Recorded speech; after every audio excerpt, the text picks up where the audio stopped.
37 years po ako sa abroad, kaya po ang lahat ng kinita ko sa abroad, itinulong ko sa mga pamangkin ko. Talaga ba? Bait naman ni Pa. Ilang taon ka na bang photographer abroad? Sinusuot niya pang photographer. Media yata ito, pang media.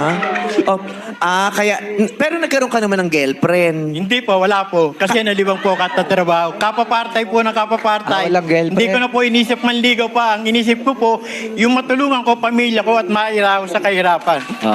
Sad naman. Eh, kung sa kasama. Napakabait. Sad naman. Virgin pa pala. Hala. Diyos. Hala.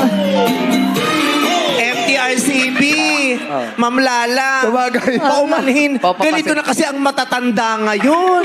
Ito na makulit. Makulit na talaga. Oo. Diyos ko. Makulit na talaga. Virgin. Isa dali. Kasi mukha siyang virgin coconut oil. Yun, kaya Yun po ang pinag-usapan namin. Virgin coconut oil.